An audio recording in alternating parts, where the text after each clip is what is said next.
Both teams managed to overcome big deficits in the topsy-turvy game. My name is Mark. Let's talk rugby.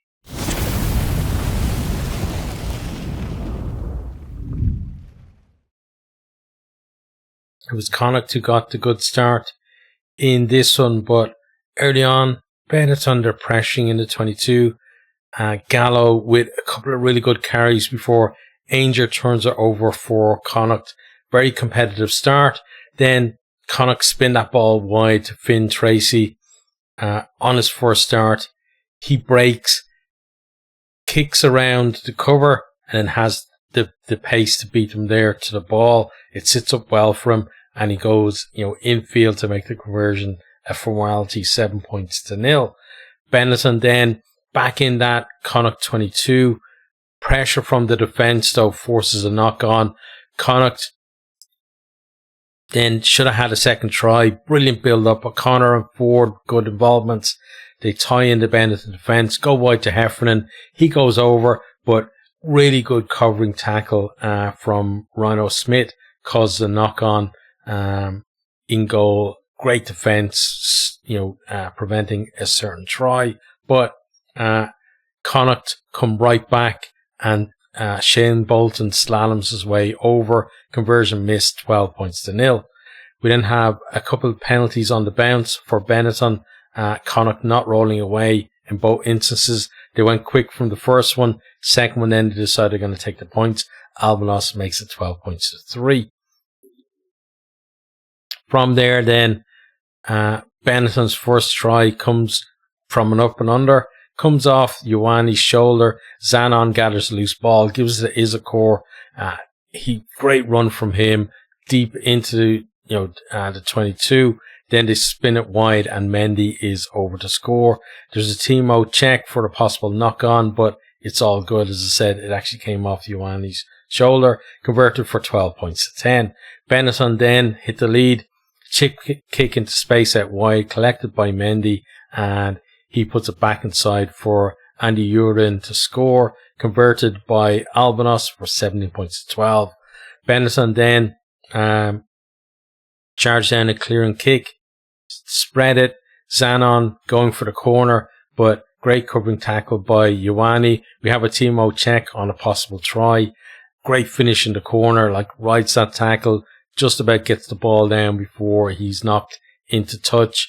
And then a great conversion as well from out wide, 24-12.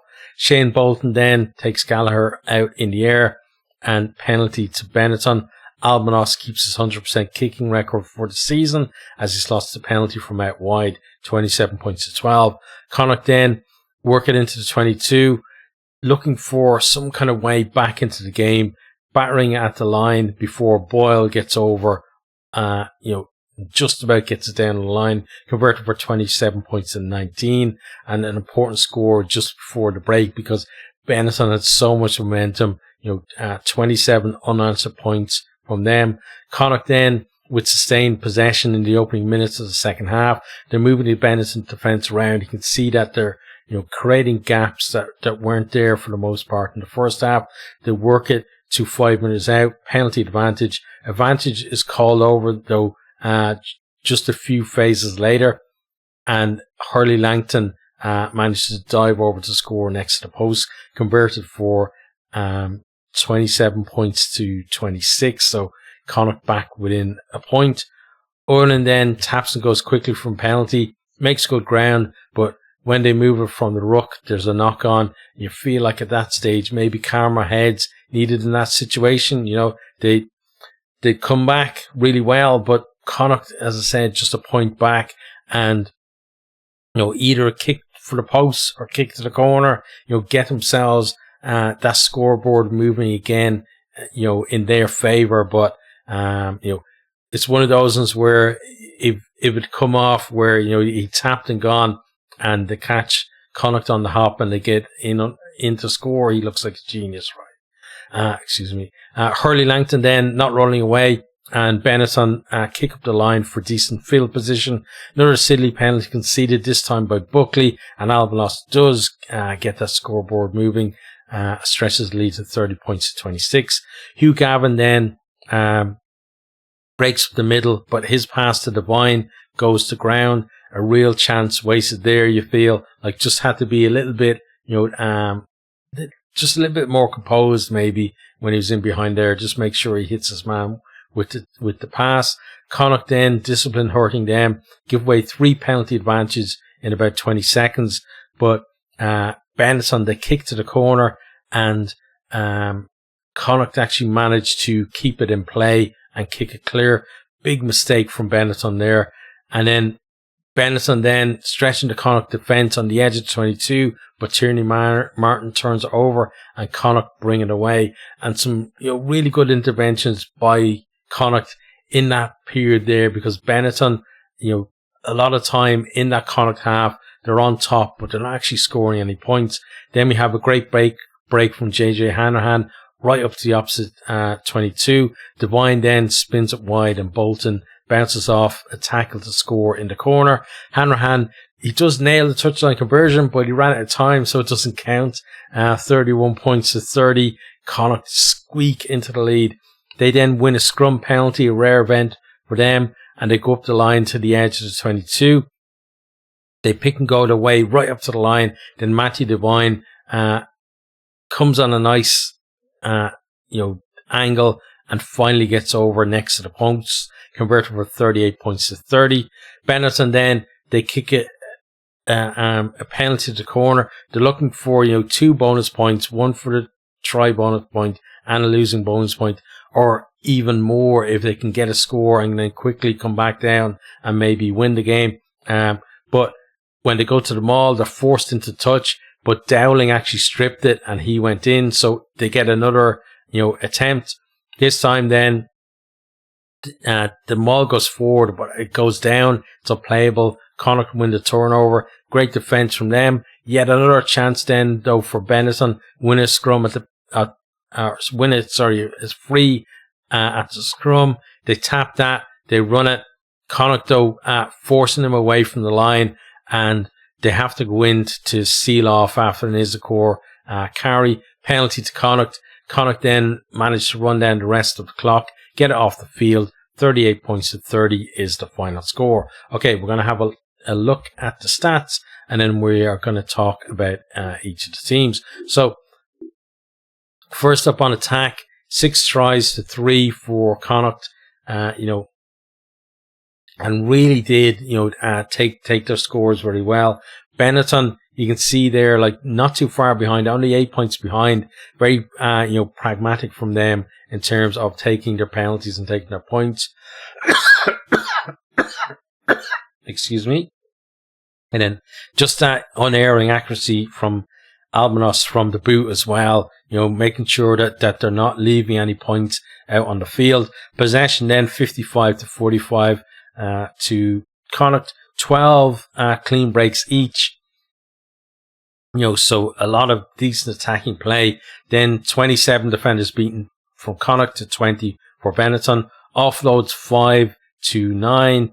Onto defence then, 42% territory for Connacht and 58 for Benetton. As I said, Benetton spending a lot of time in that Connacht half, and especially in that second half though, but not really being able to move that scoreboard all that much. Number of tackles then, 108 for Connacht, 144 for Benetton. Missed tackles 20 to 27. Tackle success 77% to 80 for Benetton. So both, well below kind of the average you expect from the URC. But again, it was, the attacks were on top for the most part. Turnovers 1 then, 8 for Connacht and 5 for Benetton. Some real crucial turnovers from Connacht in that second half to make sure that Benetton didn't, increase their lead. Kicking then, kicks retained 4 for Connacht, 6 for Benetton. Thought Benetton, for the most part, had the better of the kicking exchanges. Some really competitive takes in the air. Connacht a couple of times kind of getting the timing wrong on, tackling the guy who was going up for it, etc. One of them, there was a kind of a harsh one though, where it looked like maybe a fair contest, but they got penalised for it. Then penalties, 11 conceded from Connacht isn't terrible, but only 4 from Benetton. Benetton's so good in terms of their discipline, but it just wasn't enough for them in the end. On to then individual players. So successful carries. Jack Ainger with 7 for Connacht. And then Ignacio Mendy with 6 for Benetton. Clean breaks, Shane Bolton 2 and Marco Zanon with 3 for Benetton. Defenders beaten, Shane Bolton 9 and then Alessandro Isakor with 4 for Benetton. Those 2 players, for their respective teams, having great games. Then meters made, Shane Bolton again, 127 for Connacht, and Matt Gallagher, top of the list for Benetton, with 72. I thought he was pretty decent as well. Good in the air too. If he wasn't winning the contest, he was making sure that the ball was coming back on his side, or there was a knock on from Connacht. Offloads then, Seamus Hurley-Langton with 3 and Thomas Gallo with 3 as well. Gallo, I thought, was a really good carrier for Benetton. And you can see with that as well, he wasn't just looking, for contact, he was looking for support as well. Onto defence then, number of tackles, Dave O'Connor with 15 and then Isakor with 21 for Benetton. So, Isakor, he's been in that Italian squad for the Six Nations, not seeing a huge amount of game time, but he really was, one of the standouts for Benetton in this one. Turnovers 1 then, Keane Prendergast with 3. He's always a threat at the breakdown. And then Andy Urin, with 2 for Benetton, from scrum half. Really good performance from him. Okay, so let's talk about each of the teams. So Benetton, I thought they did so well, to respond to going 12 points down early in the game. Scored 27 points without reply, but couldn't halt the Connacht momentum in the second half, and that's really where they lost it. They had chances to, if they were just chipping in, a couple of more penalties or a try in that second half, they probably would have come away with the win. But it was too many kind of errors, I think. Scrum though went well for the most part. But it did turn around a little bit in that second half, and Connacht winning some vital scrum penalties as well. They had, chances to seal the victory before Connacht retook the lead as well, but making errors under pressure. They missed that kick to the corner. That was an absolutely massive point in the game. I think massive mistake from them. And then, you look at it and you think 30 points away from home, that's decent, but no try bonus point and no losing bonus point out of it either. And, that's really going to hurt their push to, get a playoff spot at the end of the season. Connacht then had a brilliant start, but errors, stupid penalties gave Benetton a very easy route back into the game. But with Connacht, there's always kind of that chance due to their, they have that ability to score tries and bursts, but on the opposite side, every Connacht fan will tell you as well, they've also have the ability, and the propensity to concede tries and bursts as well. So you never really know what's going to happen. But it was the good Connacht today, at least in terms of the outcome. They backed themselves at the end and got over and secured the win. And, now they're kind of back in the hunt for playoff places. But you do worry, about that varying performance levels that they produce, for a very long time, but certainly this season as well. They need to be able to, back up wins and go on streaks. And, they're a bit too much up and down, I think, in terms of just giving some kind of security to their fans in terms of where they're heading with their performances. But that's it for me. Let me know what you think down in the comments.